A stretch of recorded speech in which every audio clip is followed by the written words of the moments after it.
আমার বয়স তখন মাত্র 9 বছর। মা মারা যাওয়ার পর কিছুদিন বাবার সঙ্গে ছিলাম।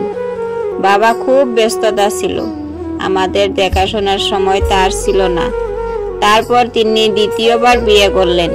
নতুন একজন মহিলা আমাদের ঘরে এলেন। তিনি আমার সৎ মা। প্রথম দিন থেকেই তিনি আমাকে ভালো চোখে দেখেনি।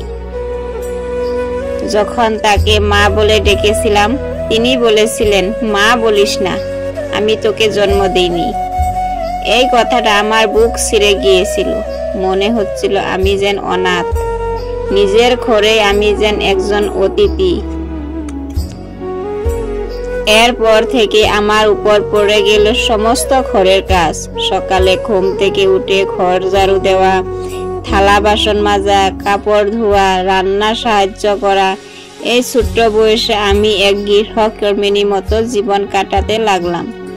বন্ধুরা স্কুলে যায়, খেলাধুলা করে, গল্প করে, আর আমি দিনরাত ঘরের এক কোনায় মুখ গুজে পড়ে থাকি। বিদ্যালয়ে যাওয়াও বন্ধ হয়ে গেল। একদিন স্কুল থেকে স্যার নিজে বাড়িতে এসে বাবাকে বললেন, আপনার মেয়েটা অনেকদিন স্কুলে আসছে না, ওর পড়াশোনার ক্ষতি হচ্ছে। বাবা কিছু বললেন না। কিন্তু যখন স্যার চলে গেলেন, সৎ মা আমাকে খুব বকাঝকা করলেন। তুই স্কুলের স্যারের কাছে নালিশ করতে গিয়েছিস, আজ থেকে তোর খাবারও দেব না। সেই রাতে আমি খালি পেটে ঘুমিয়ে পড়েছিলাম। পেটের ক্ষুধা আর বুকের কান্না এক হয়ে গিয়েছিল।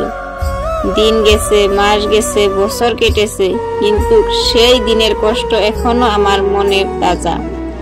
আজ আমি বড় হয়েছি, কিন্তু ছোটবেলায় সেই অভিমান, সেই অপমান আজও ভুলতে পারিনি। কখনো কখনো আয়নায় নিজের মুখ দেখলে মনে হয়, এই মুখটা কি কোনোদিনও ভালোবাসা পাবে না? কোনোদিন কেউ মা বলে জড়িয়ে ধরবে? আজও যখন কোনো ছোট্ট মেয়েকে ঘরের কাজ করতে দেখি, আমার চোখ ভিজে যায়। মনে হয় সেই মেয়েটার যেন আমার মতো জীবন না হয়। আমার কষ্ট, আমার কান্না যেন ওর ভাগ্য না আসে।